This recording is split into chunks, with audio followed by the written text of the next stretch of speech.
우리 잠시 기도하고 하나님 앞에 찬송 올려드리겠습니다. 사랑의 주님, 감사합니다. 오늘도 복되고 거룩한 주일을 저희에게 허락하시고 이렇게 주의 전에 아버지 하나님 나와서 또 영상 예배 스텝으로 함께 수고하며 또 이 시간 영상 예배 앞에 있는 많은 성도들에게 이 시간 함께하여 주심에 감사합니다.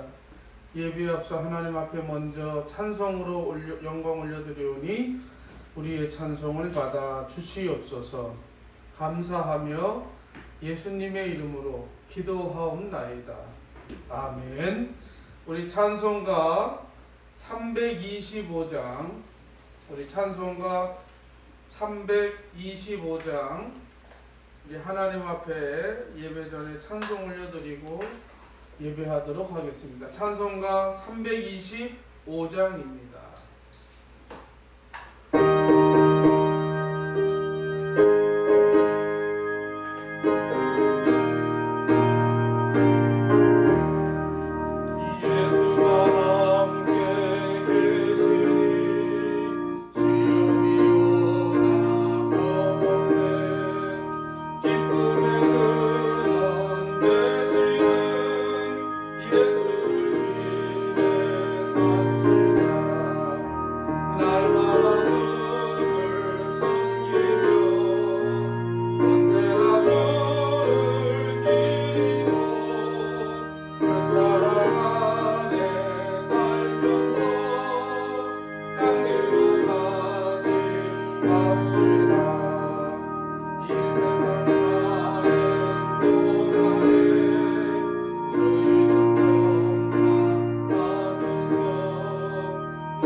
주께서 심판하실 때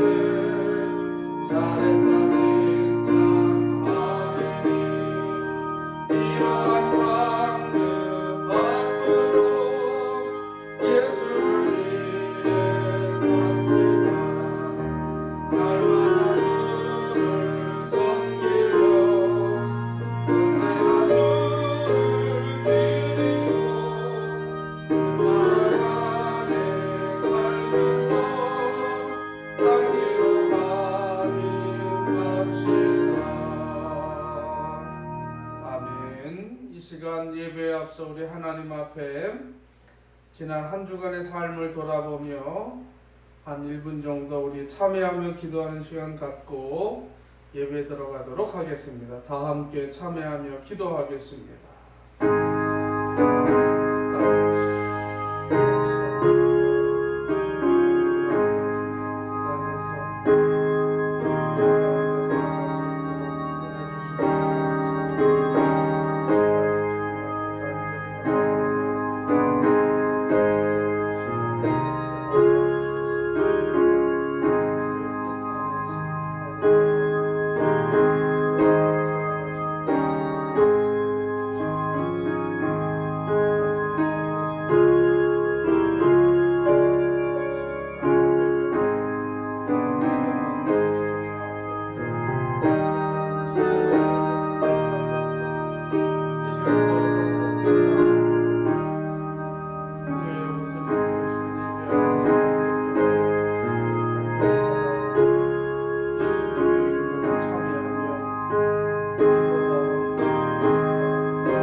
다 함께 묵도하심으로 2020년 10월 11일 10월 둘째 주일 낮 예배를 하나님 앞에 올려드립니다.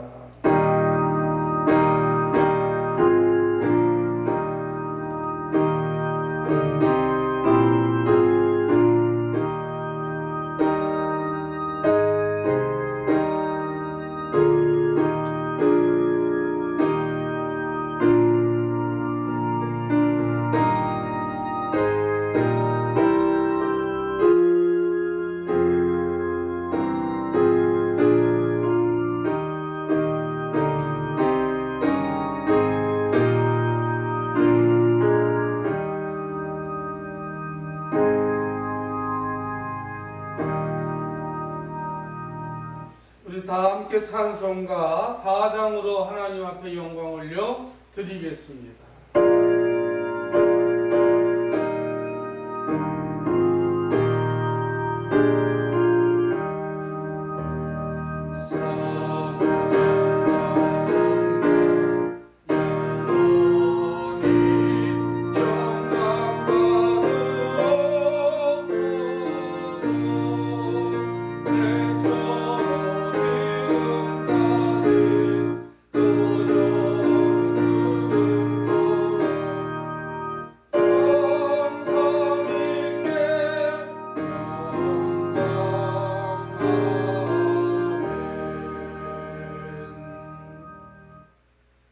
의인은 종려나무같이 번성하며 레바논의 백향목같이 성장하리로다.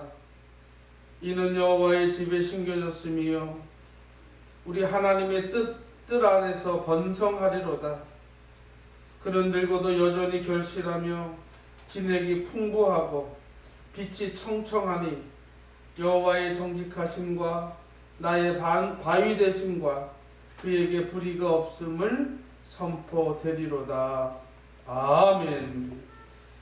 인생의 생사화복을 주관하시는 전지전능하신 하나님 아버지, 이 시간 주의 무리들이 한 신앙, 한 성경, 한 교회 안에서 신앙 공동체가 되어서 이 세상에서 가장 고귀한 주님의 이름으로 예배드리게 하여 주심에 감사드리며 찬송과 영광과 존귀를 올려 드리옵나이다.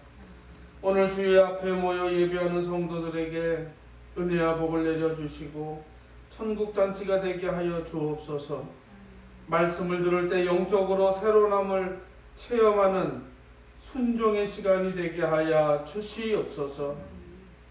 또한 주시는 새 은혜를 기다리는 자세로 예배드리오니 임재하시어 영광 받아주시고 오늘 주시는 말씀이 저희에게 생명의 힘으로 들어와 저희 속에 영적 양분으로 내리게 하여 주시옵소서. 늘 항상 예수의 이름으로 그리고 그 이름의 능력으로 살아가게 하여 주시옵소서. 모든 것의 모든 것 되신 주님께서 우리들의 삶을 사랑해 주시고 인도해 주시옵소서. 그리고 오늘 우리 심령을 옥토로 기경하여 말씀을 듣고 깨달아 풍부하게 결실을 맺는 온유한 교회 성도들이 다 되게 하여 주시옵소서. 특별히 이 시간에 병상에 계신 우리 이태봉 권사님과 함께 하사 모든 통증과 아픔으로부터 치유받게 하여 주시옵소서. 이 시간 예배 첫 시간입니다. 마치는 시간까지 주님 홀로 영광받아 주시옵소서. 이 시간 영상 예배자로 또 현장 예배로 드리는 모든 성도들이 동일한 마음 한 뜻 모아 신령과 진정으로 예배하오니 받아 흠양하여 주시옵소서. 현장에서 드리는 성도나 영상 앞에서 드리는 성도들에게 예배의 소홀함이 없이 진심으로 마음과 정성과 뜻과 힘을 모아 예배하게 하여 주시옵소서.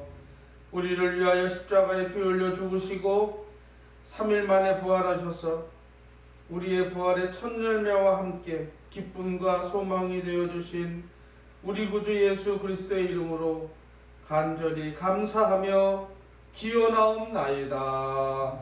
아멘.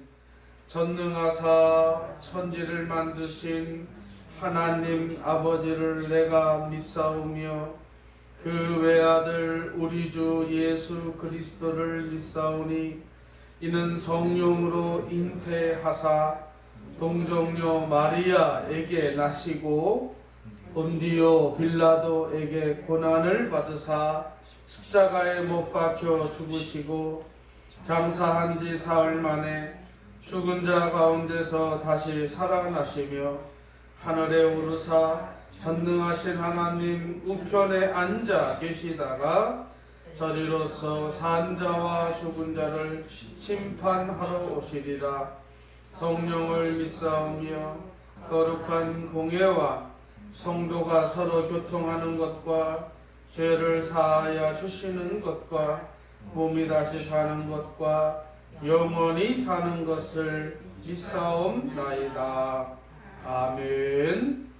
우리 성시교독 제33번 시편 72편입니다. 우리 주보를 보내드린 우리 가정에서는 주보를 보시고 또 혹시 주보를 못 받으신 가정은 우리 찬송가 뒤에 있는 교독문집을 보시고 함께 읽겠습니다. 하나님이여 주의 판단력을 왕에게 주시고 주의 공의를 왕의 아들에게 주소서. 주의 백성을 공의로 재판하며 주의 하나님 자를 정의로 재판하니 의로 말미암아 산들이 백성에게 평강을 주며 작은 산들도 그리하리로다.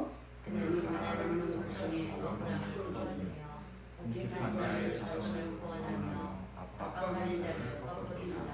그들이 해가 있을 동안에도 주를 두려워하며 달이 있을 동안에도 되도록 그리하리로다. 그는 배풀 위에 내리는 비같이 땅을 적시는 소낙비같이 내리리니 그의 날에 의인이 흥왕하여 평강의 풍성함이 달이 다할 때까지 이르리로다. 그가 바다에서부터 바다까지와 밤에서부터 땅끝까지 다스리니 모든 왕이 그의 앞에 부복하며 모든 민족이 다 그를 섬기리로다. 아멘.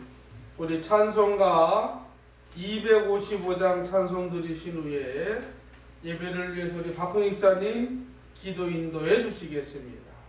주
천하 만물의 근원 되시며 존재하는 모든 것들의 주인이 되시는 하나님 아버지께 찬송과 영광과 존귀를 올려드립니다. 아멘. 청명한 가을 하늘 아래 벼가이고 고개를 숙이고 또 오곡백과가 탐스럽게 무르익는 은혜로운 계절을 맞게 하시 거룩한 주의를 지킬 수 있도록 은혜 주심에 감사와 찬송을 드립니다. 아멘. 전 세계가 팬데믹으로 혼란스럽고 힘든 상황이지만 우리를 지으시고 사랑하시는 아버지께서 언제나 변함없는 은혜와 사랑으로 반드시 극복시켜 주실 줄 믿습니다. 아멘. 보이지 않는 우리의 시선을 믿음의 영안을 밝혀주셔서 주님을 바라보며 쉬지 않으시고 역사하심을 믿고 의지할 때 주님 은혜가 믿는 우리에게 임하여 주실 줄 믿습니다. 아멘. 날마다 성실하게 역사하시는 주님의 은혜를 받아 누리는 온유한 교회와 모든 성도님들이 되게 하여 주시옵소서. 하나님 아버지, 이 시간 한 주간의 삶의 모습 가운데 죄악된 모습을 회개하게 하여 주시옵소서. 경건의 모양은 있지만 열매가 없는 한 주간의 모습은 아니었는지, 썩어질 것들에 대한 육신과 세상에 대한 염려, 걱정으로 길가에 떨어진 씨앗의 모습이 아니었는지 고개 숙여 회개하오니 오직 십자가의 보혈로 씻어주셔서 신령과 진정의 거룩한 예배를 드릴 수 있도록 인도하여 주시옵소서. 갈급한 심령으로 주님의 말씀을 듣게 하여 주시고 보다 은혜와 성령 충만한 복된 예배가 되게 하여 주시길 간절히 원합니다. 아멘. 특별히 오늘 말씀 전하시는 목사님의 영을 굳건히 붙들어 주시고 말씀에 주님의 권능과 권위를 더하여 주셔서 능력의 말씀 삼아 주심으로 듣는 모든 성도님들이 귀가 열리고 성령의 인치심을 받는 귀한 말씀 삼아 주시옵소서. 아멘. 영육 간의 강건함도 주시고 주님 뜻 가운데 계획하신 주님의 사역들이 만사 형통의 복으로 이루어 가시며 가정에 차고 넘치는 복으로 충만케 더하여 주시옵소서. 하나님 아버지, 온유한 교회와 성도님들 모두 축복하여 주시고 들어 사용하여 주시길 원합니다. 주님의 택하심을 잊고 이곳에 모인 주님의 자녀된 모든 성도님들이 상한 갈대에서 이제 강하고 단단한 갈대가 되어 주님이 쓰시는 지팡이가 되게 하여 주시옵소서. 미흡하고 부족한 모습으로 세상에 나왔지만 주님께서 만져주셔서 그 모양과 크기대로 죽어가는 인생들에게 생명과 능력의 복음을 전하는 제자도의 삶을 살게 하여 주시옵소서. 하나님 아버지, 이 땅과 이 민족을 고쳐주시길 원합니다. 곳곳에 이단의 무리가 드러나게 하시며 썩은 정치인 관료들이 심판을 받고 기업들 간의 비리와 썩은 관습들이 개선되어 건강하고 깨끗한 이 나라, 이 민족이 되게 하여 주시길 간절히 바라고 원합니다. 위기일수록 더욱 뭉치고 협동하는 이 나라, 이 민족이 주님을 경외하며 섬김으로 비온 뒤 땅이 더욱 단단하게 굳어지듯 서로 나누며 희생과 배려와 사랑으로 위기가 기회가 되어 과도기를 맞고 있는 한국 교회가 전환점을 맞이할 수 있도록 은혜 베풀어 주시길 간절히 원합니다. 아멘.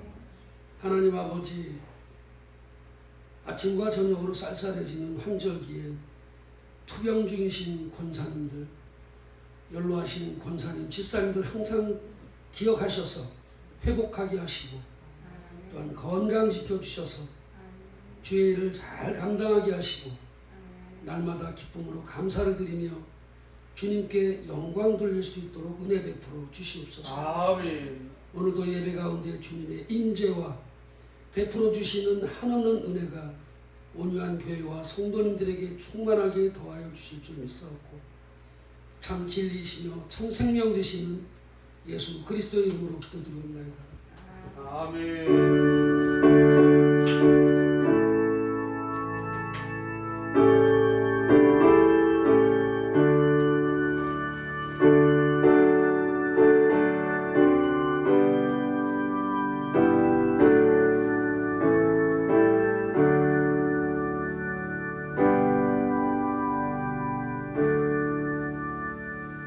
귀한 기도 감사합니다. 오늘 주시는 하나님 말씀은 신약성경 요한복음 제15장 1절로 8절 말씀입니다. 요한복음 제15장 1절로 8절 말씀입니다. 우리 한 절씩 교독합니다. 나는 포도나무요 내 아버지는 농부라. 내게부터 있는 열매를 맺지 아니하는 가지는 아버지께서 그것을 제거해 버리시고 무릇 열매를 맺는 가지는 더 열매를 맺게 하여 그것을 깨끗하게 하시니라. 너희가 내게 일러준 말로 이미 깨끗하여졌으니 내 안에 거하라. 나도 너희 안에 거하리라. 가지가 포도나무에 붙어 있지 아니하면 스스로 열매를 맺을 수 없음 같이 너희도 내 안에 있지 아니하면 그러하리라. 나는 포도나무요 너희는 가지라. 내가 내 안에 그가 내 안에 내가 그 안에 거하면 사람이 열매를 많이 맺나니 나를 떠나서는 너희가 아무것도 할 수 없음이라. 사람이 내 안에 거하지 아니하면 가지처럼 밖에 버려져 마르나니 사람들이 그것을 모아다가 불에 던져 사르느니라. 너희가 내 안에 거하고 내 말이 너희 안에 거하면 무엇이든지 원하는 대로 구하라. 그리하면 이루리라. 너희가 열매를 많이 맺으며 내 아버지께서 영광을 받으실 것이요 너희는 내 제자가 아니리라. 아멘. 우리 찬송가 453장 하나님 앞에 찬송을 여드리겠습니다.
잠시 기도하고 말씀 전하도록 하겠습니다.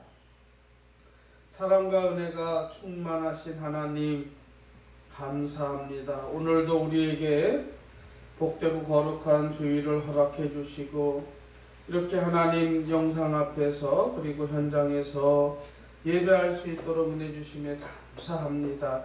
특별히 우리 이태분 권사님 골절된 다리가 속히 붙어서 건강하게 다시 우리가 얼굴 보며 반가워하며 성도의 교제를 나눌 수 있도록 하나님께서 치유하시고 역사하시고 치료해 주시옵소서. 수술하는 과정 속에도 함께 개입하시사 아버지 하나님 안전하게 잘 수술될 수 있도록 의사들의 손길을 주님께서 붙들어 주시고 인도해 주시옵소서. 이 시간도 연약한 종이 이 귀한 단에 주님의 이름으로 섰습니다. 주님께서 오늘도 먼저 종에게 말씀의 능력 주시고 은혜 주시고 또 아버지 하나님 무엇보다도 입술에 권세 주셔서 오늘도 말씀 전하는데 부족함이 없도록 성령 하나님 함께해 주시옵소서. 오늘도 성령을 의지하여 이 자리에 섰사오니 성령과 함께 선포되는 살아있는 말씀을 통해서 우리 사랑하는 성도들이 한 주간 살아가는데 힘이 되고 에너지가 되며 위로와 은혜와 평강이 되는 귀한 말씀 되게 하여 주시옵소서.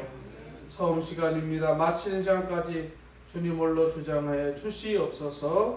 감사하며 예수님의 이름으로 기도하옵나이다. 아멘. 자, 우리 한번 인사하겠습니다. 샬롬. 예, 반갑습니다. 오늘 현장에서도 우리 식구들, 그리고 오늘 영상 앞에 있는 우리 김용규 집사님 가정, 또 우리 권경자 권사님, 김용옥 권사님, 또 우리 이순정 권사님, 기타 우리 이 영상을 보는 우리 저 부천의 우리 김명화 집사님 가정, 또 의정부에 있는 우리 이봉희 성도 가정까지, 또 그 외에도 이 영상에 함께하는 모든 성도 여러분들 환영하고 축복하고 평안의 인사를 합니다. 오늘은 우리가 함께 읽은 본문의 말씀을 가지고 포도나무 비유와 신앙이라는 제목으로 함께 은혜를 나누고자 합니다. 제가 말씀을 준비하면서 그런 생각을 해봤습니다. 우리 성도님들 얼굴을 대면하지 못하니까 참 안타깝고 답답한 마음 그지없습니다. 그러나 그래도 내가 영상에서 만나고 또 우리 권사님들 또 우리 집사님들이 또 저를 보면 아마 반가워할 거라는 그런 마음을 가지고 오늘 그런 저도 충만한 마음, 또 성도의 교제가 있는 그런 마음을 가지고 함께 은혜를 나누고자 합니다. 우리 청년들 인사 못했네. 우리 예신이까지 하여튼 우리 모든 성도들이 한 주간 이 말씀을 가지고 힘을 얻고 승리하기를 주의 이름으로 축복하면서 말씀을 시작하려고 합니다. 오늘 함께 읽은 본문에서 우리는 포도나무 비유의 말씀을 통해서 우리들의 영적 상태 또는 우리의 신앙 상태를 다시 한번 점검하여 더욱더 주 안에서 그리고 말씀 안에서 든든히 서가는 온유한 교회와 성도가 되기를 간절히 바라면서 설교를 시작하려고 합니다. 예수를 믿는 기독교인이든지 아니면 예수를 믿지 않는 비기독교인이든지 누구도 부인할 수 없는 명백한 두 가지가 있습니다. 즉 명백한 두 가지 역사적 사실인데 그 하나는 예수님께서 주 30년경 로마 총독이었던 빌라도에게 재판을 받아 십자가에서 처형당하셨고 3일 만에 부활하셨다는 사실과 그리고 예수님께서 지상에서 계실 때에 많은 비유로 말씀하셨다는 사실입니다. 공관복음서와 더 나아가서 요한복음까지 읽어보면 이 복음서의 저자들이 예수님의 죽음과 비유의 가장 많은 지면을 할애하고 있다는 것입니다. 특별히 공관복음, 즉 마태복음, 마가복음, 누가복음에는 보면 이 예수님의 모든 교훈의 약 3분의 1이 비유로 나타나 있습니다. 오늘도 우리에게 주신 이 요한복음 15장 1절로 8절 말씀은 예수님께서 비유로 말씀하신 말씀입니다. 제가 아주 오래전에 읽은 책 중에 저 천안에 있는 백석대학교 신약학 교수인 최갑종 교수가 쓴 예수님의 비유라고 하는 책이 있습니다. 그 책의 전문을 잠시 인용해서 말씀드린다면 다음과 같습니다. 복음서에 나타난 예수님의 비유는 처음부터 연구의 대상으로 주어진 것이 아니고 하나님 나라를 전파하기 위한 구두 설교로서 예수님 당대 유대인들에게 주어진 것입니다. 그리고 예수님의 비유들은 복음서에 기록될 때까지 사도들이 초대교인들에게 설교로 전달하는 가운데서 전파되고 보존되었습니다. 다시 말하면 예수님의 비유는 설교로 시작되었고 설교로 전파되었고 설교로 전승되었습니다. 이처럼 예수님의 비유의 자리는 연구하는 서재가 아니라 설교 현장이라고 최갑종 교수는 말하고 있습니다. 저도 이 말씀에 100% 공감합니다. 우리는 복음서에서 이례적으로 많은 예수님의 비유를 만나지만 막상 우리가 예수님의 비유가 무엇입니까? 라고 질문을 받을 때는 얼른 그 답이 떠오르지 않습니다. 그리고 때로는 당황하기도 합니다. 흔히 비유가 무엇이냐 하는 질문에 예수님의 비유는 이렇게 정의하는 분들이 있습니다. 천상적 의미를 가지고 있는 지상적인 이야기다. 다시 한번, 예수님의 비유는 천상적, 즉 하나님 나라적인 의미를 가지고 있는 지상, 즉 이 땅에서의 이야기다라고 정의합니다. 그런데 예수님의 비유를 이렇게 간단하게 정의 내릴 수가 없습니다. 우선 비유라는 그 말 그 자체가 성경에서 너무도 다양하게 쓰임받고 사용되고 있기 때문에 그렇습니다. 우리말로 번역된 이 비유라는 말은 헬라어로 파라보네라고 하는, 보레라고 하는 그런 단어입니다. 약 신약 성경에 50번 정도 나타나지만 이 말이 문맥으로 들어가 보면 단순히 비유라는 말보다 더 확장된 의미가 많습니다. 때로는 은유적인 말씀, 상징, 잠언, 격언, 규칙, 직유, 수수께끼 같은 말씀 등등 다양한 의미를 가지고 사용됐다는 것입니다. 여기서 한 가지 더 성경신학적으로 접근해 보면 이 신약 성경만이 파라볼레를 다양하게 사용하고 있는 것은 아닙니다. 주전 2세기 전에 2세기경에 유대 랍비들에 의해서 번역된 구약 성경을 헬라어로 번역한 70인역에 보면 이 구약 성경에 나오는 이 마샬이라고 하는 단어를 이 70인역의 랍비들은 무려 21번이나 뭘로 번역했냐면 파라볼레라고 번역했습니다. 이 파라볼레의 근원이 되는 히브리어 마샬, 이 뜻은 뭐냐? 구약 성경에 가보니까 이 마샬이라는 단어는 잠언, 속담, 수수께끼, 이야기, 비유, 시 등등등 다양하게 사용되었다는 것입니다. 또한 본래 고대 헬라 사람들이 썼던 이 헬라 문화에서의 파라볼레, 성경적인 의미가 아니라도 일반 사회적 문화적 의미에서의 파라볼레는 비교, 직유, 짧은 이야기, 은유, 알레고리, 해설 등등 다양하게 이 단어를 사용했습니다. 또 고대 히브리 사람들은 마샬을 어떻게 썼느냐? 나타내다, 비교하다 또는 모방하다라는 의미를 가지고도 사용했습니다. 따라서 예수님의 비유라고 할 때, 즉 다시 말하면 예수님의 파라볼레라고 할 때 어느 한 가지 단어, 한 가지 뜻으로 규정하는 것은 여간 쉬운 일이 아닙니다. 그래서 가장 좋은 방법은 성경 문맥 속에서 그 비유의 의미를 찾는 것이 가장 좋은 파라볼레의 의미입니다.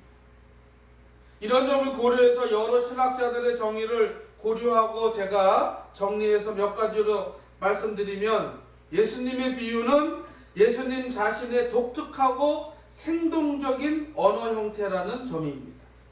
두 번째, 예수님의 비유는 예수님이 청중에게 전달하려고 하거나 그들의 반응을 유발시키려고 그 무엇과 직접적으로 연결되어 있다는 점입니다. 그 다음에 세 번째, 예수님은 이것을 일종의 직유나 은유 혹은 이야기의 형태를 통해서 전달하고 있다는 것입니다.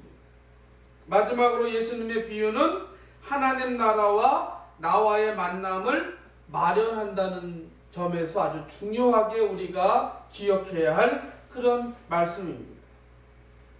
이처럼 아주 예수님의 비유는 상당히 한마디로 정의하고 해석하기에는 뭐에다 어렵다는 것입니다. 다양성이 있다는 거죠.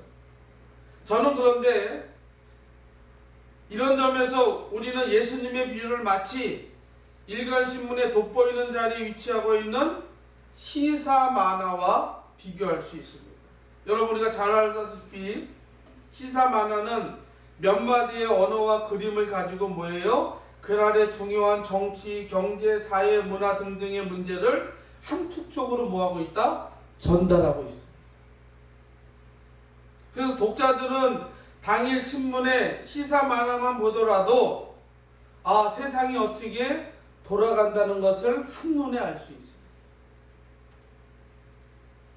또 이 시사 만화를 통해서 가슴 뭉클한 감동도 받을 수 있습니다. 이처럼 시사 만화는 아주 간단한 형태로 되어 있지만 그 속에는 아주 뭐예요? 함축적인 의미가 담겨져 있다는 거예요. 바로 예수님의 비유는 마치 시사 만화처럼 함축적인 뭐예요? 의미를 담고 있다는 것입니다.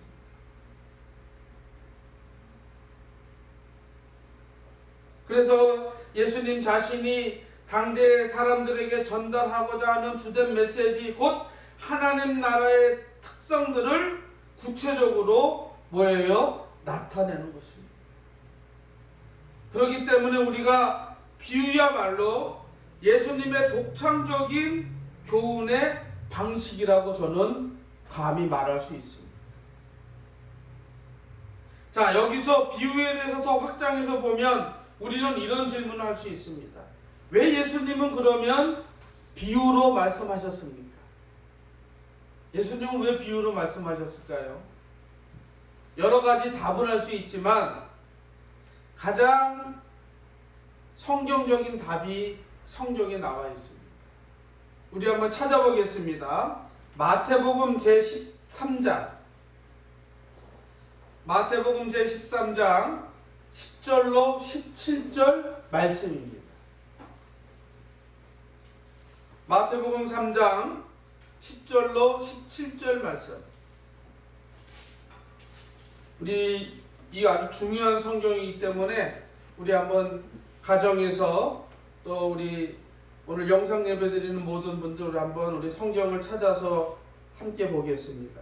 마태복음 제13장 10절로 17절. 자, 제가 먼저 10절 말씀 읽고 교독으로 읽습니다. 제자들이 예수께 나와 이르되 어찌하여 그들에게 비유로 말씀하시나이까? 대답하여 이르되 성령의 비밀을 아는 것이 너희에게는 허락되었으나 그들에게는 아니하나니 무릇 있는 자는 받아 넉넉하게 되되 없는 자는 그 있는 것도 빼앗기리라. 그러므로 내가 그들에게 비유로 말하는 것은 그들이 보아도 보지 못하며 들어도 듣지 못하며 깨닫지 못함이니라. 이사야의 예언이 그들에게 이루어졌으니 일렀으되 너희가 듣기는 들어도 깨닫지 못할 것이요 보기는 보아도 알지 못하리라. 이 백성들의 마음이 완악하여져서 그 귀는 듣기를 둔하고 눈은 감았으니 이는 눈으로 보고 귀로 듣고 마음으로 깨달아 돌이켜 내게 고침을 받을까 두려워함이라 하였느니라. 그러나 너희 눈은 봄으로 너희 귀는 들음으로 복이 있도다. 내가 실로 너희에게 이르노니 많은 선지자와 의인이 너희가 본 것들을 보고자 하여도 보지 못하였고 너희가 듣는 것들을 듣고자 하여도 듣지 못하였느니라. 자, 여기 보세요. 제자들이 예수님께 단도직입적으로 질문합니다. 주님, 예수님, 왜 비유로 말씀하셨습니까? 여기 보니까 그런데 누구에게 말씀했느냐면 그들에게. 여기서 당시 이 그들은 누구일까요? 당시 유대인들입니다. 근데 예수님 뭐라고 얘기하느냐? 천국의 비밀을 아는 것이 너희에게는, 즉 예수를 믿는 제자들 이하 성도들에게는 허락되었으나 예수를 믿지 않는, 즉 나를 믿지 않는 자들에게는 뭐다? 그렇지 않다는 거죠. 그래서 여기에 보면 예수님은 너희들과 그들이라고 구별해서 말씀하고 있습니다. 이 본문에서 예수님은 비유에 대해서 두 가지의 기능을 말씀하고 있습니다. 우선 첫째, 너희들에게는 천국의 비밀, 곧 예수님의 인격과 사역을 통하여 이미 하나님의 종말론적인 구원의 약속이 성취되고 있다는 사실을 알려주는 어떤 기능이냐? 계시의 기능. 우리 한번 따라하겠습니다. 계시의 기능. 예, 바로 계시의 기능입니다. 두 번째는 그들에게는 천국의 비밀을 깨닫지 못하게 하는 은익의 기능. 우리 한번 따라하겠습니다. 은익의 기능. 예, 은익의 기능입니다. 은익이 뭐죠? 감추고 숨기는 거예요. 즉 천국 복음을 듣는 너희들에게는 비유를 통하여 계시의 말씀에 대한 기쁨을 얻게 하지만 천국 복음을 배척하는 그들에게는 계시의 말씀의 은익, 즉 숨김으로써 믿음의 길과 불순종의 길에 서도록 하는 것입니다. 그러므로 우리는 비유의 말씀에서 무엇을 말씀하고 있는지 명확하게 알아야 한다는 것입니다. 오늘 본문 말씀은 계속되는 6월절 만찬 석상의 예수님의 강요로서 예수님께서는 자신이 떠난 후에도 제자들이 신앙의 바른 성장을 하게 하려는 의미에서 자신과 그들 관계를 포도나무와 가지로 비유하고 있습니다. 십자가의 죽음을 눈앞에 두고 사랑하는 제자들이 영적 열매를 맺게 하고자 언급된 이 비유에서 예수님은 나와 그리스도의 관계가 인격적이며 참다운 그리스도의 열매를 맺어야 한다는 것을 비유를 통해서 그리스도와 연합해야 할 것을 오늘 가르치고 있는 것입니다. 그래서 우리가 여기서 중요한 것, 그리스도와 연합하고 있느냐 하나는, 우리가 하는 성찬의 가장 중요한 의미가 뭐냐면 그리스도와의 신비로운 연합입니다. 할렐루야. 그런 것처럼 오늘 이 포도나무와 가지의 비유는 그리스도와 내가 뭐하고 있느냐? 연합하고 있느냐 그렇지 않느냐를 점검하는 것입니다. 여러분, 농부들은 열매 맺지 못하는 나무는 어떻게 할까요? 제해버립니다. 여러분, 성경도 이렇게 말합니다. 마태복음 3장 10절에 제가 읽어드립니다. 이미 도끼가 나무 뿌리에 놓였으니 좋은 열매를 맺지 아니하는 나무마다 찍어 불에 던져지리라. 즉 나무에 붙어있지 않는 가지, 즉 예수님께 붙어있지 않는 가지는 생명도 없고 아무 쓸모가 없다는 것입니다. 마찬가지로 오늘날 우리들도 예수 그리스도와의 완전한 연합이 될 때 어떻게 해요? 삶에 열매가 있다는 것입니다. 신앙의 열매가 있다는 것입니다. 여러분, 우리가 열매하면 보편적으로 물론 우리가 중요한 선교와 전도의 사명 때문에 전도 열매만 얘기할 경우가 참 많습니다. 맞습니다. 그런데 여기서 열매는 그 전도 열매뿐만 아니라 뭐예요? 우리의 삶의 신앙의 열매 전반적인 것을 말합니다.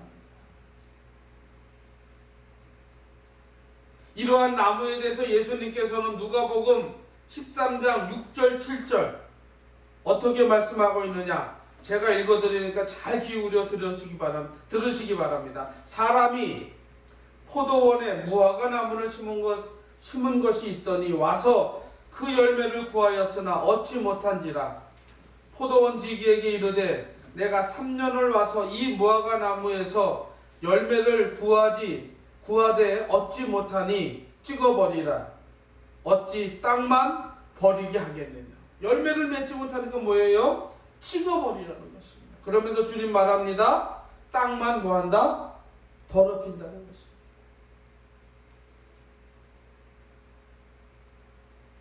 여러분, 어떠한 과실나무든지 열매를 맺지 아니하면 어떻게 해요? 찍어버림을 당하게 된다는 것입니다. 그러나 과실을 잘 맺는 나무는 어떻게 할까요? 더욱더 잘 재배하고 가꾸어서 더 풍성한 열매를 맺게 한다는 것입니다. 지금도 주님은 진리에 목마르고 사랑에 목말라 하시면서 우리를 찾아오십니다. 그런데 찾으시는 열매를 들을 생각은 하지 않고 아직 주님한테 때가 되지 않았으니까 핑계대고 좀 나중에 오십시오라고 우리가 하고 있다는 것입니다. 여러분, 과실을 맺지 아니하는 가지 나무는 어떻게 할까요? 제거해 버린다는 것입니다. 그러므로 우리는 언제 오실지 모르는 주님 앞에 우리가 뭘 준비해야 되느냐? 열매가 항상 준비되어 있어요. 자, 그렇다면 오늘 우리가 좋은 열매를 주님께 드리려면 우리가 어떻게 해야 되느냐? 오늘 이 포도나무와 가지의 비유를 통해서 좋은 열매를 맺혀드리기 위해서 우리가 어떻게 해야 되느냐? 이게 오늘 설교의 핵심입니다. 즉, 이 말은 뭐냐? 이 포도나무와 가지의 비유를 통해서 말씀하는 것처럼 우리의 열매, 우리의 하나님 앞에 드리는 열매를 어떻게 하면 우리가 준비해서 드릴 수 있느냐? 첫째, 좋은 열매를 맺으려면 우리 한번 따라해. 나무가 좋아야 합니다. 자, 좋은 열매를 맺으면 뭐예요? 나무가 좋아야 합니다. 여러분, 제가 지난주 설교 말씀에 서두에서 말씀드렸죠? 자연 속에는 많은 나무들이 있습니다. 그 중에서 포도나무의 가치는 뭐냐? 맛있는 포도를 주렁주렁 열리는 데 있습니다. 또 포도나무를 가꾸는 농부의 목적이 뭘까요? 열매를 많이 맺게 하는 데 있습니다. 이 말은 뭐냐? 과실나무는 열매를 맺을 때 그 존재의 가치가 있다는 것입니다. 만일 나무가 과실을 맺지 아니하면 또 재구실을 못하면 어떻게 할까요? 농부는 그 나무를 베버립니다. 잘라버립니다. 여러분, 이 과실은 그 과실을 보고 열매를 보고 그 나무가 어떤 나무인지 우리는 알 수 있습니다. 우리가 잘 아는 대로 성경에 나오는 감람나무, 우리가 말하는 올리브입니다. 우리가 먹는 올리브 기름의 원료가 되는 나무죠. 여러분, 감람 열매를 보면 그 나무가 어떤 나무다? 감람나무다. 또 사과를 보면 사과나무인 걸 알 수 있고, 포도를 맺히면 포도나무인 줄 우리가 구별할 수 있습니다. 이건 뭐냐? 모든 나무는 각기 자기 본질대로 열매를 맺는다는 것입니다. 그러므로 포도나무에 붙은 가지만이 진정한 성도의 삶을 어떻게 해요? 또 성도로서의 삶을 맺는 성도로서의 여러 가지 열매들을 어떻게 해요? 나타낸다는 것입니다. 오늘 본문에서 나오죠. 나는 참포도나무요, 내 아버지는 농부라. 그리고 성도는 뭐예요? 그 포도나무에 어떻게 붙어있는 보다 가지라고 말씀하고 있습니다. 근데 보세요. 2절에 보니까 무릇 내게 붙어있어 열매를 맺지 아니하는 가지는 아버지께서 그것을 제거해 버리시고 무릇 열매를 맺는 가지는 더 열매를 맺게 하려 하여 그것을 깨끗하게 하시느니라. 이 말은 뭡니까? 하나님이 관리하고 재배한다는 것입니다. 저와 여러분은 어떤 사람입니까? 예수께 속한 가지입니다.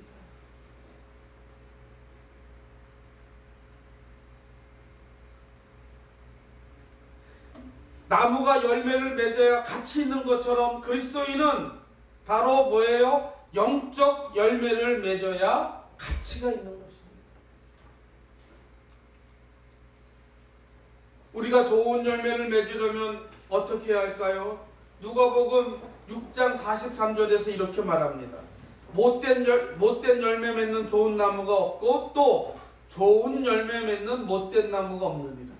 앞서 말씀드린 대로 그래서 뭐가 좋아야 돼요? 나무가 좋아요.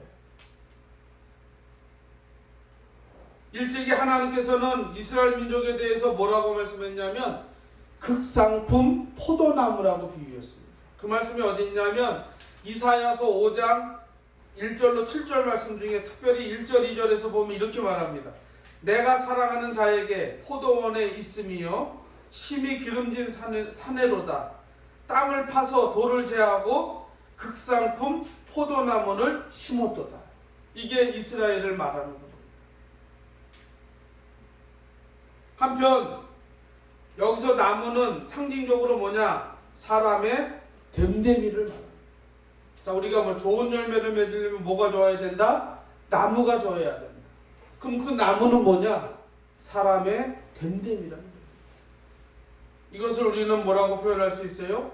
인성이라고 말할 수 있고 성품이라고 말할 수 있습니다. 여러분, 아무리 좋은 땅, 그곳에 좋은 땅을 가꾸고 할지라도 뭐예요? 나무의 품종이 좋지 아니하면 좋은 열매를 맺을까요? 맺을 수 없을까요? 맺을 수 없습니다. 같은 땅인데 나무가 좋지 않으니까 어떻게 해요? 좋은 열매를 낼 수가 없습니다. 우리의 신앙도 우리의 인성도 마찬가지입니다. 그래서 우리가 중요한 것, 믿음도 중요하고 열심도 중요하지만 더 중요한 것, 우리 사람의 됨됨이, 인성과 성품이 중요해요.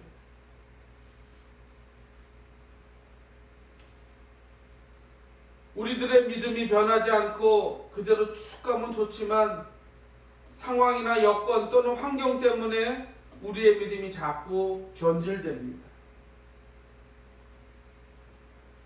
예를 들면 지금은 믿음이 시원치 않아도 나중에 믿음이 신실한 장로님 같이 될 수 있는 성도가 있는 반면에 어떤 성도는 믿음이 좋은 것 같은데 환경이나 여건이나 상황 때문에 자꾸 믿음이 곤두박질쳐. 결국 믿음을 어떻게 해요? 소멸시키는 성도들을 봤습니다. 그 사람들이 뭐라 그러냐? 교회가 싫어서, 목사가 싫어서, 뭐 권사가 싫어서, 무슨 뭐 장로가 싫어서, 뭐 이렇게 자꾸 이유를 댑니다. 아니, 믿음은 하나님과의 관계인데 자꾸 뭐예요?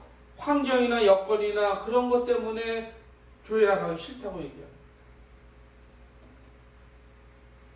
물론 목회자나 장로님이나 권사님이나 집사님 중요하죠. 신앙 공동체에서 얼마나 중요합니까? 그런데 그분은 기본적으로 뭐가 잘못됐어요? 믿음이 누구하고 연결되는지 잘못됩니다. 그 뭐냐? 결국 그 사람의 인품과 성품이, 인성이 어떻게 해요? 빗나간 겁니다. 우리의 믿음을 바닷물로 비유한다면 우리 인간의 성품은 그 바다 속에 있는 바위 같다고 할 수 있습니다. 밀물일 때는 보이지 않지만 뭐예요? 썰물이 되면 뭐예요? 다 드러납니다. 무슨 얘기예요? 좋을 때는 몰라. 근데 환경이 나빠지고 어렵고 힘들 때 그게 그 사람의 인품이 나타납니다.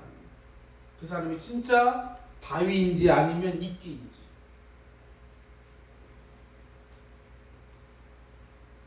여러분, 우리가 믿음이 떨어져 보세요. 얼마나 상처 주고 괴롭히고 또 괴로움을 당합니까? 고통을 당합니까? 여러분, 우리가 모세를 예를 들어 보겠습니다. 모세는 어릴 때 친모에게서 신앙교육과 민족교육을 받았습니다. 그리고 만 40세가 될 때까지 그 애굽의 왕궁에서 뭐예요? 왕궁교육을 받았습니다. 학문, 무예 다 익혔습니다. 그런데 하나님은 그때 모세를 쓰지 않으셨습니다. 모세가 미디안 광야로 내몰립니다.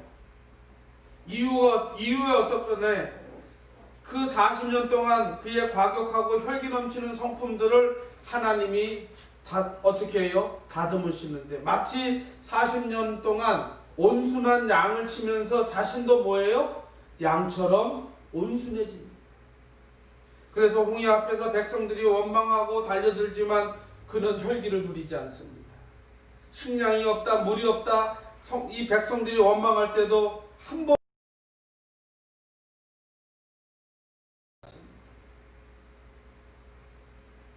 그러니까 민수기 12장 3절에 뭐라고 이 변화된 모세를 표현하느냐?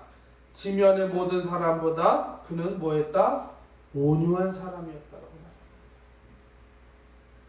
우리 성도들의 마음속에 늘 두 사람이 존재합니다. 우리 바울의 에베소 표현대로 하면 옛사람과 새사람입니다. 여러분, 바울은 선을 행하기를 원하나 나의 속에, 내 속에 있는 이 악한 마음 때문에 늘 갈등한다고 표현하고 있습니다. 우리도 마찬가지입니다. 겉으로는 선한 사람인 것 같은데, 새 사람인 것 같은데 속으로는 여전히 뭐예요? 하나님과 다른 옛사람 때문에 자꾸 갈등하는 거예요. 교회 오면 다 신앙이 많은 것 같아. 순종도 잘하고 봉사도 잘하고 섬김도 좋아. 예배도 잘 드려. 죄송하지만 헌금도 잘해. 부족한 게 없어. 목사님 눈에는 부족한 게 없는 신실한 청년, 신실한 장로, 신실한 권사, 신실한 집사 같아. 그런데 어떻게 해요? 밖에 나가기만 하면 속사람이 그냥 완전히 달라지는 거야. 옛사람이 들어와서 그냥 여전히 옛 생각에, 옛 행동에 그 굴레에서 벗어나지 못해. 그런데 이게 우리만 그런 게 아니라 바울도, 그 대사도였던 바울도 이런 갈등이 있었습니다. 그래서 바울은 그의 서신에서 이런 표현을 하죠. 내 속사람이 날마다 나를 괴롭힌다. 그래서 뭐라고 그래요? 날마다 나를 쳐서 뭐한다? 복종시킨다고 표현하고 있어요. 우리도 뭐가 필요해요? 그게 필요해요. 믿음으로 자기 속사람을 계속 하나님 앞에 복종시키는 훈련이 필요합니다. 이게 뭐예요? 좋은 나무의 좋은 인성, 좋은 성품입니다. 그래서 잠언을 기록한 솔로몬은 뭐라고 표현했느냐? 노하기를 더디하는 자는 용사보다 낫고 자기의 마음을 다스리는 자는 성을 빼앗는 자보다 나으니라. 이 자기의 다스림이 얼마나 중요한가를 말하고, 이게 바로 좋은 나무가 되는 좋은 재료들입니다. 여러분, 제가 늘 말씀드리지만 우리 한국 사람 중에 욱하지 않은 사람이 한 사람도 없습니다. 이놈의 성질 급한 욱 때문에 다 한 성질 합니다. 그런데 우리가 믿음을 가지면 뭐예요? 그 욱하는 마음을 어떻게 해요? 다스릴 수 있어요. 그래서 좋은 열매를 맺는 첫 번째는 좋은 나무가 되자. 우리 한번 따라하겠습니다. 좋은 열매를 맺으려면 좋은 나무가 되자. 믿으시면 아멘. 두 번째, 좋은 열매를 맺으려면 우리 한번 좋은 땅에 심겨져야 합니다. 자, 좋은 열매를 맺으려면 뭐예요? 좋은 땅에 심겨져야 한다는 것입니다. 제가 좋아하는 아주 동역자의 교회 이름이 뭐냐면 좋은 땅 교회입니다. 저 봉천동에 있는 교회인데 저랑 아주 가깝게 지내는 우리 동역자입니다. 근데 그 교회 이름이 뭐냐면 좋은 땅 교회예요. 참 이름이 주는 뭐가 있어요? 기쁨이 있습니다. 우리 온유한 교회 이름도 참 좋습니다. 온유한 교회 듣는 순간 뭐냐? 위로와 평강과 은혜가 있습니다. 저희 총회 목사님들이 목사님 교회 이름 뭐라고 졌어요? 그랬더니 온유한 교회라고 하면 아우 이름이 참 독특하고 좋은데 평안하다. 이런 말을 많이 들었습니다. 여러분, 이름도 이렇게 이름이 주는 가치가 있습니다. 아무리 좋은 나무라도 메마른 땅에 심겨지면 어떻게 할까요? 자랄 수 없고 열매 맺을 수 없습니다. 예수님은 마태복음 13장에서 씨 뿌리는 비유를 통해서 말합니다. 길가에 떨어진 씨는 싹이 못 나고 바위에 떨어진 씨는 싹이 나다가 말라버리고 가시덩굴에 떨어진 씨는 겨우 목숨만 그저 부지하는 정도, 열매를 맺지 못합니다. 그런데 마지막 네 번째, 좋은 땅에 떨어진 씨는 어떻게 됐느냐? 100배, 60배, 30배의 결실을 맺는다고 말씀하고 있습니다.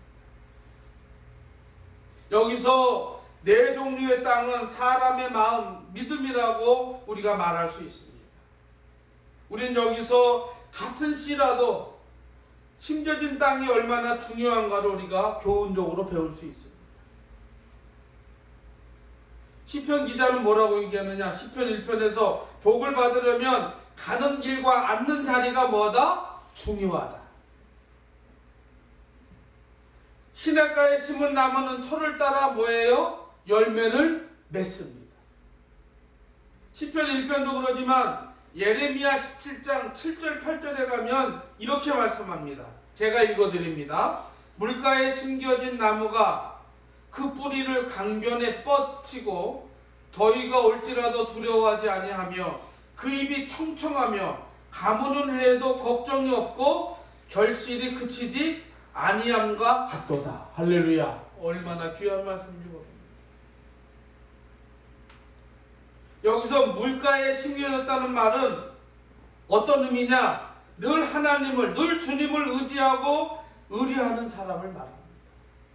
사랑하는 성도 여러분, 여러분은 어떻습니까? 어떤 일이 있을 때 하나님을 의지하고 그분께 의뢰합니까? 아니면 내가 배운 이 세상에서 배운 것들로 그것을 해결하려고 합니다. 에스겔은 어느 날 환상 중에 성전으로 인도가 되었습니다. 성전 제단에서 물이 나오고 있었습니다. 강줄기를 따라 가보니까 이 강 좌우에 나무가 심이 많았습니다. 그러면서 뭐라고 고백하느냐? 강 좌우가에는 각종 먹을 과실나무가 자라서 그 잎이 시들지 아니하며 열매가 끊이지 아니하고 달마다 새 열매를 맺으리니 그 물이 성소를 통하여 나옵니다. 그 열매는 먹을 만하고 그 잎사귀는 약재료가 되느니라. 에스겔서 47장 12절 말씀입니다. 자, 달마다 열매를 맺는데 그 물이 그렇게 나무가 달마다 열매 맺는데 그 나무가 어디서 나오는 물로 지금 힘을 얻는 거예요? 성소를 통해서 나온다는 거예요.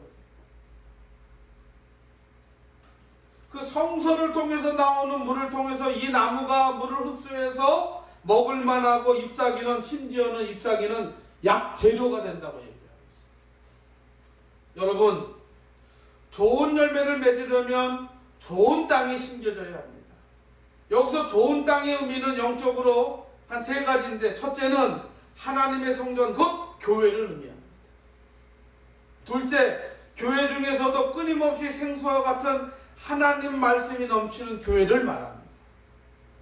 교회가 말씀에 넘치지 않으면 안 됩니다. 그래서 목회자의 가장 중요한 임무는 뭐냐? 저는 여러 가지 많이 있습니다. 성도들을 돌보고 또 교제하고 하는 것도 중요하지만 목회자의 가장 첫 번째는 이 풍부한 말씀을 전하는 일이 가장 중요합니다. 제가 이번 주에 말씀을 준비하면서 이 말씀을 준비하기까지 꼬박 하루가 아무것도 잡히지 않고 하루 종일 고민하고 기도하면서 그때야 비로소 이 오늘 주시는 설교 말씀의 테마를 찾게 되었습니다. 제가 왜 그러느냐? 하나님의 말씀이 넘치는 교회가 되어야 되기 때문에 그렇습니다. 그 다음에 세 번째는 나무에 맞는 토질과 같이 자신의 성품이나 신앙적 특성에 적합한 교회라는 뜻입니다. 저는 여기서 그 옛날 유대인들이 안식일에 찬송하며 부르던 시편의 한 구절을 소개하고자 합니다. 그 말씀은 바로 시편 92편 12절로 15절 말씀입니다. 시편 92편 12절로 15절 제가 천천히 읽어드립니다. 의인은 종려나무같이 번성하며 레바논의 백향목같이 성장하리로다. 이는 여호와의 집에 심겨졌습니다. 어디에 심겨졌어요? 여호와의 집에 심겨졌습니다. 우리 하나님의 뜰 안에서 번성하리로다. 어디서 번성해요? 하나님의 뜰 안에서 번성합니다. 그는 늙어도 여전히 결실하며, 이 말은 뭘까요? 신앙이 깊어지면 깊어질수록 더 뭐예요? 여전히 좋은 결실을 낸다는 것입니다. 또 진액이 풍부하고 빛이 청청하니 여호와의 정직함과 나의 바위 되심과 그에게는 불의가 없음이 선포되리로다. 할렐루야. 얼마나 귀한 말씀입니다. 저는 그래서 우리 여기 권사님, 장로님 계시고 주변에 계시지만 또 우리 영상 앞에 있는 우리 권사님들, 집사님들에게 부탁드립니다. 신앙은 나이가 들수록 더 뭐가 된다? 깊어져야 된다. 할렐루야. 예. 타성에 젖이고 매너리즘에 빠지는 게 아니라 나이가 들고 신앙이 깊어질수록 더 뭐예요? 진액을 내는 그런 신앙이 돼야 한다는 것입니다. 여기 서 있는 이 목사 역시도 초년병 때, 20여 년 전 초년병 때 이 목사보다는 지금이 훨씬 더 말씀의 깊이가 깊어져야 합니다. 할렐루야. 그러기 위해서 노력하고 기도하고 책 보고 합니다.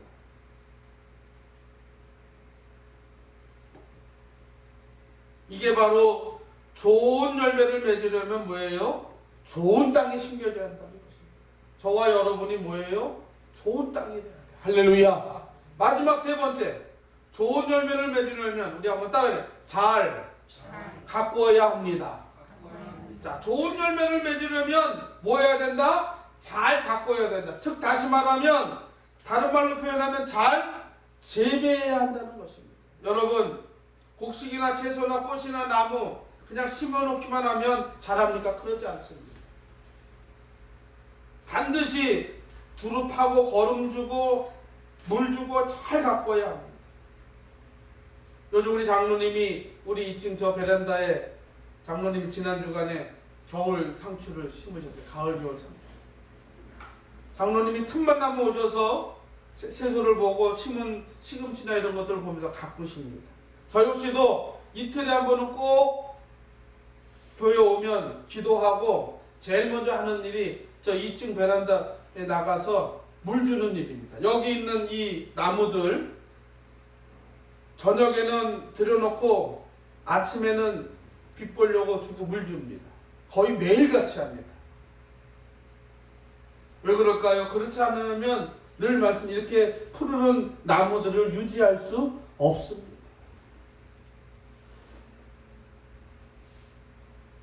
실제로 주님도 이렇게 말하십니다. 누가복음 13장 8절에 주인이여 금년에도 그대로 두소서 내가 두루 파고 거름을 주리리.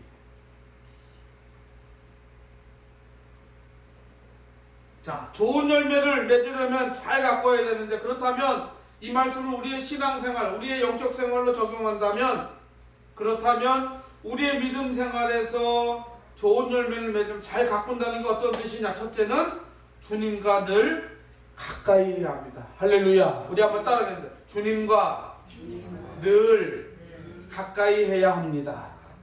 이게 첫 번째입니다. 오늘 본문 4절 5절 요한복음 15장 4절 5절 말씀을 한 번 더 보겠습니다. 우리 한번 성경을 보고 우리 한번 읽겠습니다. 4절 5절 다 같이 합독합니다. 시작. 내 안에 거하라 나도 너희 안에 거하리라.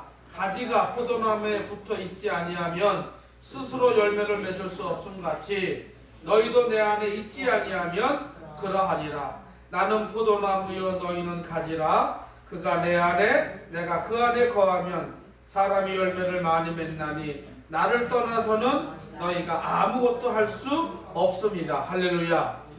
눈에 보이지 않는 주님과 가까이 하는 생활은 눈에 보이는 교회와 가까이 하는 생활입니다. 물론 지금 코로나19 때문에 성전에 자주 나오지 못하지만 그래도 우리가 늘 성전에서 기도하듯이 가정에서 기도하고, 또 우리가 성전에서 예배 드리듯이 우리가 영상 예배 앞에서도 그런 마음으로 어떻게 해야 된다? 예배 드려야 한다는 것입니다. 성경은 말합니다. 주님은 몸이요 주님의 신부인 교회와 가까이 하면 할수록 뭐예요? 신앙생활에 좋은 열매들을 맞이했습니다. 이게 아주 중요한 진리입니다. 두 번째는 우리 한번 따라해요. 말씀대로 순종해야 합니다. 예, 우리 아브라함의 축복의 가장 히든 단어가 뭐예요? 순종입니다. 아브라함이 성공적인 신앙생활, 성공적인 삶, 성공적인 믿음의 조상이 될 수 있었던 가장 중요한 핵심 키워드는 순종입니다.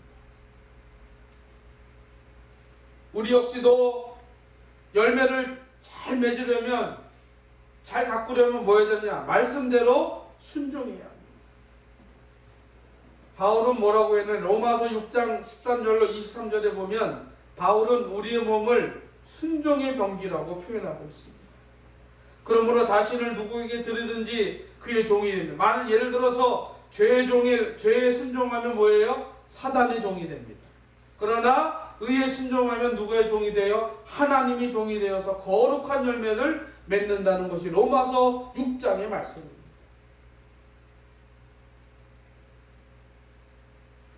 과수원을 시작하는 사람에게 좋은 품종의 나무를 사와라, 좋은 땅에 심어라, 잘 가꾸라고 가르쳐 줍니다. 그럴 때 어떻게 해요? 말로만 듣고 실천하지 않으면, 순종하지 않으면 결코 좋은 열매 맺을 수 없습니다. 자, 우리가 예를 들어서 농촌진흥청에서 하는, 농업진흥청에서 하는 그런 나무 가꾸는데 세미나를 들었어요. 여러분, 좋은 품종의 나무를 구입해야 합니다. 좋은 땅에 심어야 합니다. 잘 가꿔야 돼. 막 세미나 동안 그냥 귀에서 피가 나도록 얘기를 들었어. 그럼 우리가 현장에 가서 어떻게 해야 될까요? 그대로 순종해야 합니다. 자, 그렇다면 예수님의 칭찬받는 참제자는 어떤 열매를 맺느냐? 이렇게 순종하고 실천했더니 제자로서 어떤 열매를 맺느냐? 첫째는 성령의 열매를 맺습니다. 우리가 갈라디아서 5장에 있는 말씀처럼 성령의 열매는 사랑과 희락과 화평의 열매입니다. 오래 참음과 자비와 양선의 열매입니다. 충성과 온유와 절제의 열매입니다. 이게 뭐냐면 건강하게 신앙생활하는 사람들은 반드시 이 9가지의 열매들처럼 이런 열매들이 뭐야 된다? 결실을 맺는다는 겁니다. 하나님께 칭찬받습니다. 주님께 칭찬받는 참제자는 무슨 열매가 있어요? 사랑의 열매가 있습니다. 모든 일에 뭐예요? 사랑으로 봐줍니다. 또 희락, 주 안에서 참 기쁨, 영어로 말하면 조이스풀이 있습니다. 우리가 생활하면서 맨날 인상 쓰고 화만 내보세요. 어떻습니까? 기쁨이 없습니다. 우리 여기 박생생 오늘 기도하러 나오셨는데 지난 주간에 저랑 통화할 때 얼마나 목소리가 활기차지. 제가 그 목소리를 칭찬했습니다. 우리 집사님이 그것 빼면 시체입니다. 얼마나 주 안에서 희락이 있는 거예요. 어떤 사람은 똑같이 일하는데 그냥 인상 쓰고 일해. 그 사람은 효율이 있을까요? 없을까요? 없습니다. 화평, 그 안에 뭐가 있어요? 평안의 마음이 있습니다. 여러분, 우리 마음의 평안을 잃어버리면 얼마나 그게 고달픈 삶인지 모르겠어요. 오래 참음, 때로는 우리가 참을지 인내할 줄 알아요. 우리 동양에도 말이 있죠. 참을 인자 새기면 뭐를 명한다? 살인을 명한다. 자비, 궁율 이런 뜻이죠. 양선, 나눔입니다. 그 다음에 충성. 우리 일에도 우리 삶에도 충성스러움이 있어야 돼요. 그래서 믿음과 충성은 헬라어는 같은 단어입니다. 그러니까 믿음 얘기할 때나 충성 얘기할 때나 그게 뭐예요? 같은 얘기입니다. 온유, 우리 교회 이름처럼 여러분 우리 인격에 온유함이 있을 때 어떻게 해요? 기쁨이 있습니다. 그 생활의 삶에. 마지막으로 절제. 아무리 좋아도 절제하지 않으면 뭐가 돼요? 과하면 과요불급이란 말처럼 과하면 남에게 뭐가 된다? 해가 되는 거예요. 여러분, 칭찬받는 예수님의 참제자는 순종하면, 실천하면 이런 열매가 없을까요? 반드시 있습니다. 두 번째는 전도의 열매입니다. 잠언서 11장 30절에 가면 의인의 열매는 생명나무와 지혜로운 자는 사람을 얻는다. 의인의 열매는 생명나무고 지혜로운 사람은 뭐다? 사람을 얻는다. 사람을 얻는다고 했어요. 전도의 열매가 생깁니다. 자연스럽게 신앙의 친구들이 생긴다는 것입니다. 마지막 세 번째는 재무의 열매가 맺습니다. 여러분, 잠언서 31장에 가면 어떤 사람이 나오느냐? 이것도 비유의 말씀이긴 하지만 현숙한 여인에 대해서 말하고 있습니다. 근데 그 잠언서 31장 31절 마지막 절에 가면 이렇게 시작합니다. 그 손의 열매가 그에게 돌아갈 것이요 그 행한 일로 말미암아 성문에서 칭찬을 받으리라 했습니다. 게으르지 않고 부지런히 순종하고 일하는 사람은 그 손의 열매가 누구에게 돌아가? 그 사람에게 돌아간다는 거예요. 우리 그런 얘기 하죠. 열심히 돈 버는데 앞에서는 남는 것 같고 뒤에서 미치는 사람이 있습니다. 그렇죠? 우리 세계 보면 앞에서 막 부산하게 일하는 것에 막 열매가 많은 것 같은데 뒤로 다 새나가. 그러나 어떤 사람이에요? 평형을 못하는 사람. 그래서 진짜 많은 그 CEO들이나 이런 사람들 뭐라고 하냐면 작게 새나가는 돈을 잡으라. 이 말을 참 많이 합니다. 우리가 쓰는 조그만 그런 것들 가소롭게 여기서는 안 된다는 거죠. 정말 우리가 재물의 부자가 되려면, 물질의 부자가 되려면 작은 것에서 뭐 해야 된다? 절약해야 한다.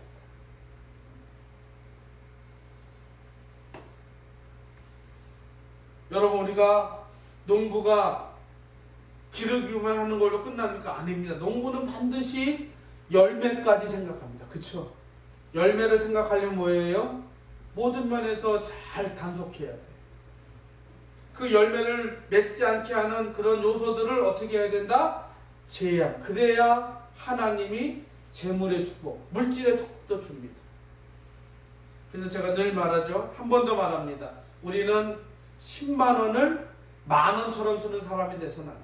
만 원을 어떻게? 10만 원처럼 써야 돼. 할렐루야. 그럴 때 우리가 재물의 축복을 받을 수 있고, 그럴 때 우리의 재물의 그릇이 넓혀져서 하나님이 더 많은 물질로 우리가 살아갈 수 있도록, 청지기로 살아갈 수 있도록 하나님이 허락하십니다.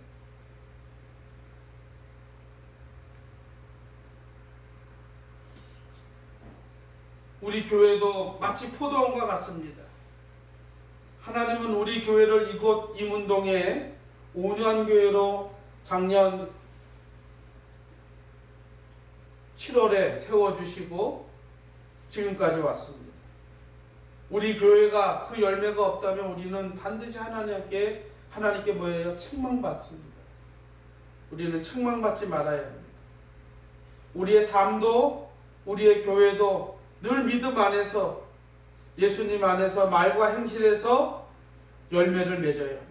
여러분, 저는 그런 의미에서 로마서 13장 13절 14절 말씀, 낮에와 같이 단정히 행하고 방탕하거나 술 취하지 말며 음란하거나 호색하지 말며 다투거나 시기하지 말고 오직 주 예수 그리스도의 옷을 입고 정욕을 위하여 육신의 일을 도모하지 말라.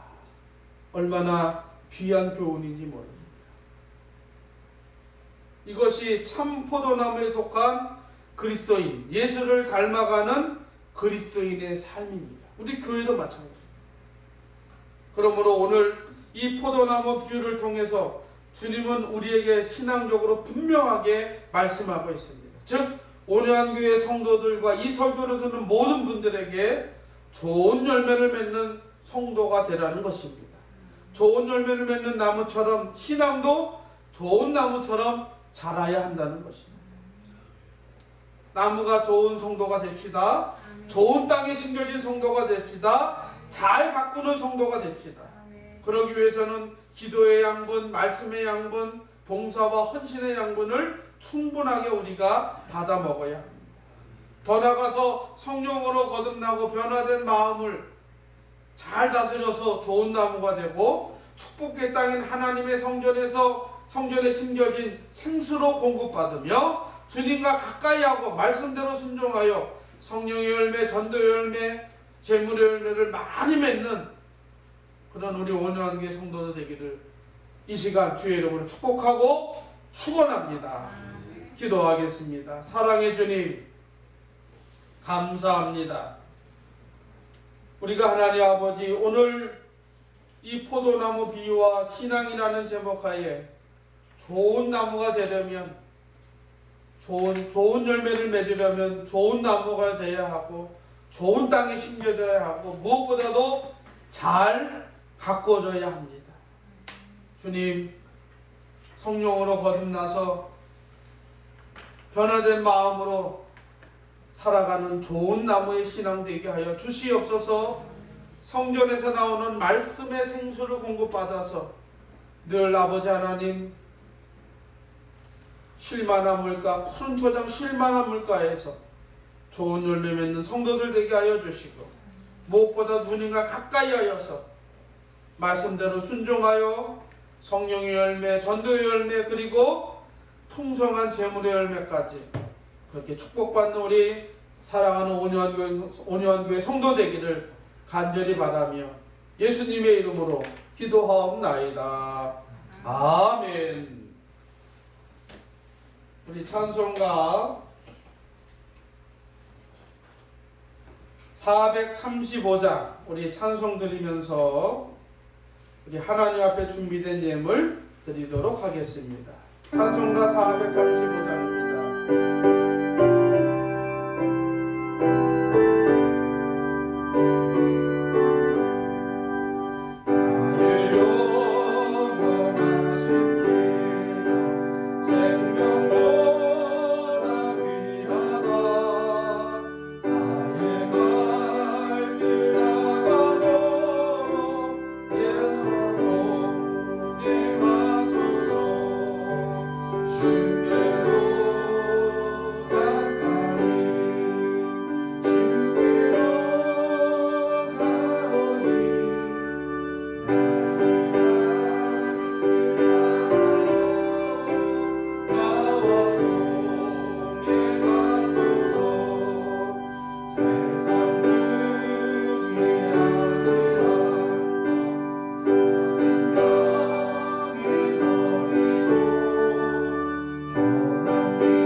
우선 10의 1조 우리 박흥희 집사님 사랑해 주님 감사합니다. 사랑하는 귀한 아들이 이제 새로운 직장으로 이직하여 기쁨으로 일하며 또 한 달 동안 열심히 일하고 귀한 아버지 하나님 주님께서 주신 물질의 10의 1은 주님 것이기에 기뻐하며 드린 우리 박 집사님을 그 마음을 기억하여 주시고 하나님 11주의 지경이 더욱더 넓혀지는 복된 가정으로 축복해 주시옵소서. 아버지 그래서 우리 집사님 더욱더 그 삶이 윤택해지게 하시고 기쁨이 넘쳐지는 행복한 삶이 될 수 있도록 인도해 주시옵소서. 또한 감사의 물로 드립니다. 하나님 범사에 감사합니다. 저희 가정에서 드렸습니다. 우리 상궁 장로님 이태분 권사님 드렸습니다. 또 우리 박흥희 집사님 또 우리 예슬예신 드렸습니다. 또 정찬송 권사님 추석 가정 예배 가정이 하나님 뜨겁게 인격적으로 매 순간마다 만나는 큰 은총을 베풀어 주시고 여호와를 경외하며 선한 일을 하며 진리의 확실한 말씀을 깨닫게 하시며 예수님의 사랑으로 사는 가정 되기를 기도하며 성령님께 기도드립니다. 우리 정찬훈 권사님 감사의 물 드렸습니다. 우리 최윤재 청년 드렸습니다. 하나님 아버지 감사합니다.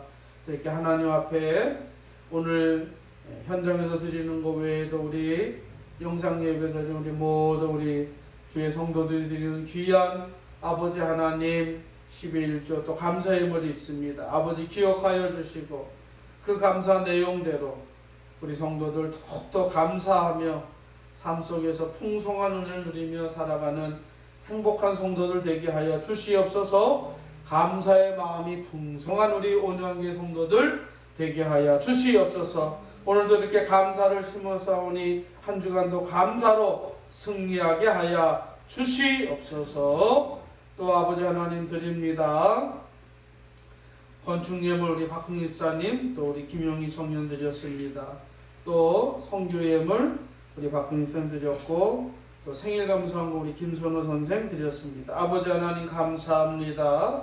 건축예물로 선교예물로 또 생일 감사한 거로 드리는 귀한 권속들에게 하나님 이 목적 헌금에 맞게 하나님 주님께서 축복하여 주시고 사랑하여 주시고 인도해 주시옵소서. 먼저 하나님 전을 지어드리는 기쁜 마음으로 드리는 건축 예물이 축복하여 주시고 이 예물이 하나님 마중물이 되어서 우리 온유한교회가 이 땅에 하나님 교회를 지어드리는 축복의 교회 되게 하여 주시옵소서. 성교예물 드린 귀한 아버지 하나님 성교예물을 통해서 우리가 후원하고 우리가 아버지 선교하는 우리 선교사님을 돕고 기도로 협력하는 복된 가정 되게 하여 주시옵소서. 또한 귀한 우리 김선호 선생 아버지 이 땅에 보내주셨습니다. 아버지 이제 은퇴하고 새로운 삶을 살고 계신데 아버지 지금까지 살아온 생보다 남은 인생이 더욱더 건강하게 행복한 가정으로 살아갈 수 있도록 축복해 주시옵소서. 아버지 하나님 주 이름으로 드린 권속에게도 동일하게 복 내려 주시옵소서. 아버지 이 시간 영상 예배 앞에 우리 사랑하는 성도들 드린 아버지 주정원금 또 감사함을 기억하여 주시고 동일하게 복 내려 주실 줄 믿사옵고 예수님의 이름으로 축복하며 기도하옵나이다. 아멘. 할렐루야. 감사합니다. 먼저 이 시간 우리 광고 말씀드리는데 먼저 주보에 없는 광고 먼저 드리고 주보 광고 하겠습니다. 먼저 우리 이태분 권사님이 어제 낙상하셔서 부득불 좀 다리를 다치는 뼈가 부러지는 부상을 당해서 현재 경희대병원 623호에 입원하셔서 아마 월요일이나 수요일쯤에 수술하신다고 합니다. 기억하시고 우리 이태분 권사님 통증 없게 하시고 또 잘 수술되어서 더 튼튼한 다리 될 수 있도록 그렇게 기도해 주시고 또 수술받고 회복하는 기간이 길지 않도록 그래서 빨리 회복되어서 예전처럼 기도하고 또 주의 일을 감당하는 우리 권사님 될 수 있도록 위해서 기도해 주시면 감사하겠습니다. 주보 광고하겠습니다. 우리 1번, 2번, 3번까지 그대로고요. 우리가 4월에 우리가 기쁘고 행복한 예배 드리기 우리가 목표를 삼고 하나님을 기쁘시게 하며 성도들과 행복하게 드리는 예배가 될 수 있도록 그렇게 해주시면 감사하겠고 그 다음에 5번인데요.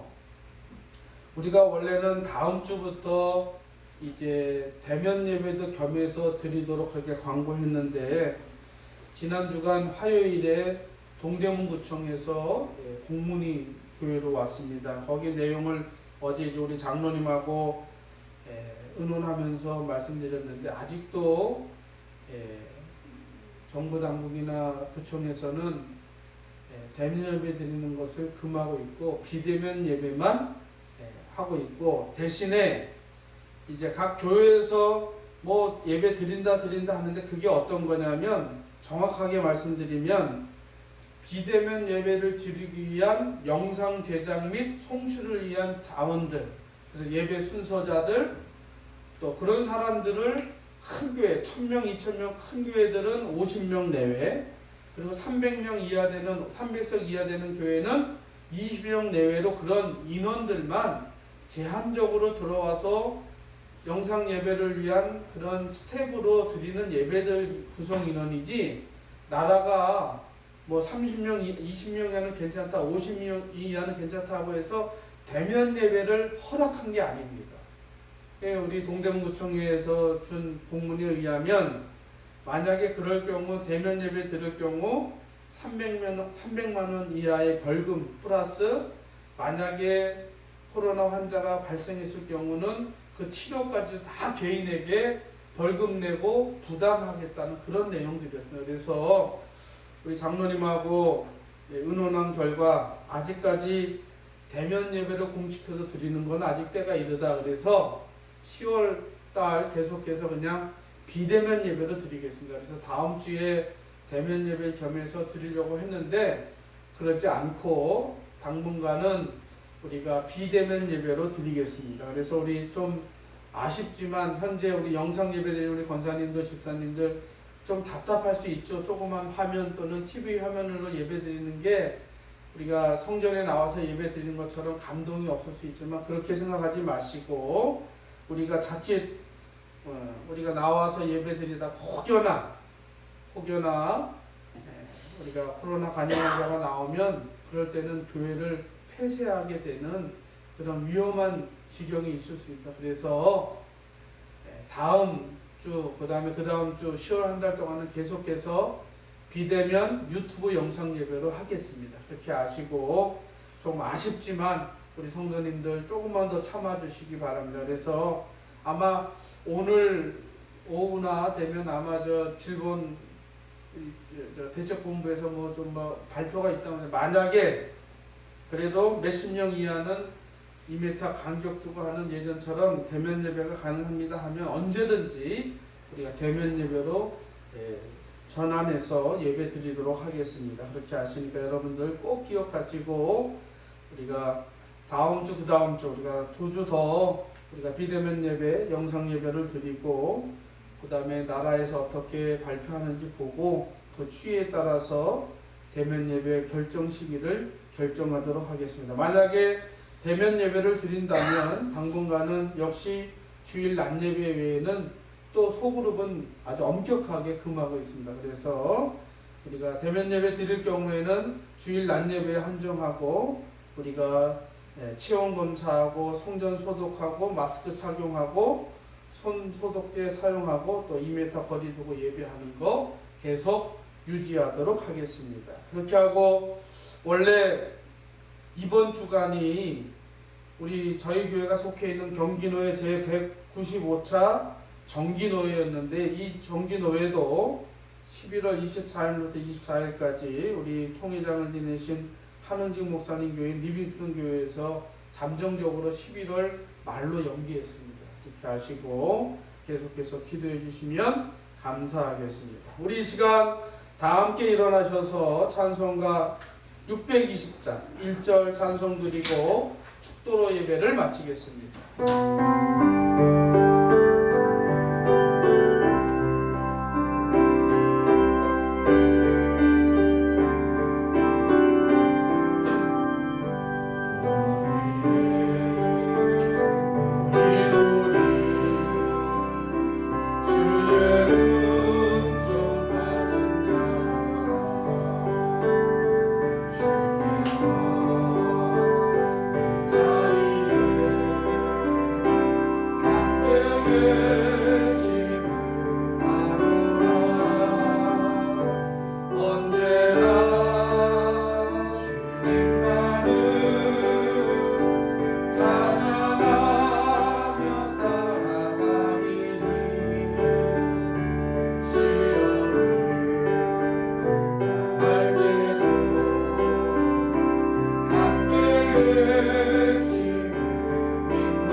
우리 구주 예수 그리스도의 은혜와 하나님 아버지의 크고 놀라우신 사랑하심과 성령의 감화, 감동, 교통인도 역사하심이 오늘 포도나무 비유를 통해서 좋은 열매를 맺으려면 좋은 나무가 되어야 되고 좋은 땅에 심겨져야 되고 잘 가꾸어져야 한다는 이 귀한 진리를 마음에 새기고 이제 한 주간을 위해서 성전문을 나섭니다. 그리고 한 주간 동안 이 말씀 가지고 승리하며 살기로 작정하는 사랑하는 성도들 머리 위에와 한 주간의 삶과 가정과 또 자녀들의 가정 위에 그리고 사랑하는 우리 온유한 교회와 특별히 우리 병상에 있는 우리 이태봉 권사님 머리 위에 그리고 이 나라 이 민족 위에 또 전 세계에 파송되어 있는 우리 선교사님들 머리 위에 이제부터 영원토록 함께 있을지어다.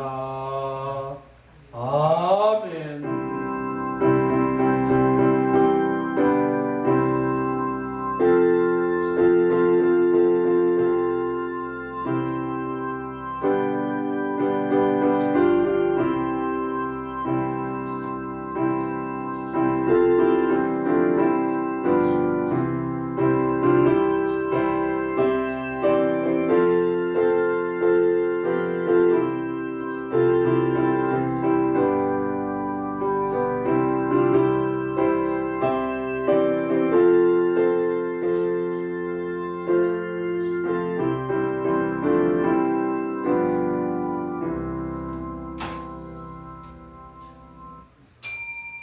이상으로 예배를 마쳤습니다. 감사합니다.